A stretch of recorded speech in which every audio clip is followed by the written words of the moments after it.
เปิดซาขึ้นมาเขาก็มาเจอบักจันนะมื้อนี้มันมาซอยซีนเป็ดให้กินมื้อนี้เฮ็ดเมนูเลือดแปลงนะมื้อนี้เนาะแล้วเฮาก็มาเตรียมวัตถุดิบเป็นที่เรียบร้อยมากไม้มากตอกอีหยังก็บ่ฮู้แล้วเขาก็ไปก่อไฟกันก่อไฟแล้วจังหวะนี้ก่อซ้ายก่อขวาก็บ่แล้วซีนเป็ดเฮาก็ซอยเป็นที่เรียบร้อยเบิ่งหน้ามันแล้วมันคือยิ้มหยังก็บ่ฮู้แล้วเฮาก็ไปขุดคาตั้งกล้องขุดไปขุดมาขุดแนวตั้งแนวนอนแนวใดเขาก็บ่ฮักคือเก่า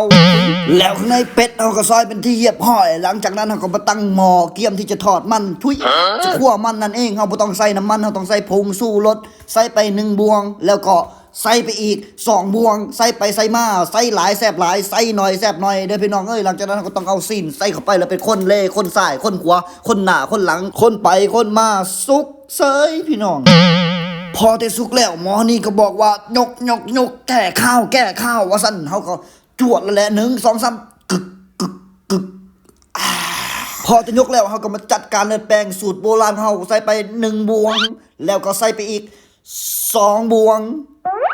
นี่ใส่2บวงแล้วก็ต้องเอาน้ำเปล่าเข้ามาใส่4บวงนั่นเองเนาะพี่น้องเนาะเลือด2น้ำ4นั่นเองพี่น้องแล้วก็ใส่น้ำเปล่าเข้าไป1บวงแล้วก็ใส่ไปอีก2บวงแล้วก็ใส่ไปอีก3บวงแล้วก็บวงสุดท้าย4บวงนั่นเองพี่น้องโอ้โหสุดจัดบอกเลยสูตรนี้บ่มีขายในโลกพอได้แปลงเลือดแล้วเขาก็มาจัดการปิ้งซีนนั่นเองเขาให้เขาหับหน้าที่มาเบิ่งซีนเพราะว่าเขาปิ้งให้แล้วเขาต้องมาเบิ่งนี่เขาก็คนไปคนมาเบิ่งไปเบิ่งมาเอาใหม่เสยพี่น้องโอ้โหแล้วจังหวะนี้เขาจะจังไดใหม่แล้วพี่น้องเอ้ยเคลียร์ออกเคลียร์ทานออกเคลียร์ไปเคลียร์มาโอ้เบิ่งซีนาโอ้ยเมื่อยอีหลีพี่น้องเบิ่งซีนาก็ฮู้ปอยอันตรายคักเบิ่งซีนแล้วครับจัดภาพเข้ามาเลือดแปลงเขาก็กำลังกามแล้วพี่น้องเอ้ยโอ้ยกำลังสิกามแล้วก็ไปเบิ่งไปเบิ่งมาผู้กามเสยสูตรโบราณของเฮา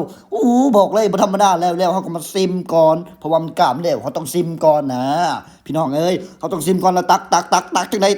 แล้วจังหวะนี้ตักไปตักมามีหมักตัวดินหมักเพชรจังหวะนี้ตักเข้าไปซิมเบิ่งครับกับเข็มพี่น้องเอ้ยแล้ววันนี้บอกว่ามากลองซิมเบิ่งว่าจะเป็นจังไดเข็มหรือบ่หวานเรามาจังหวะนี้1 2 3ครับเข้าไปจับโอ้สุดยอดบ่ได้เค็มว่าซะกินไปกินมาหมดเซยพี่น้องเอ้ยและสุดท้ายนี้ก็อย่าลืมครีมสุดฮอตกับโฟมสุดฮอตของพวกเฮาใครที่เป็นสิวเป็นฝ้าสามารถเอาไปใส่ได้บ่อยากให้เชื่อแต่อยากให้ลอง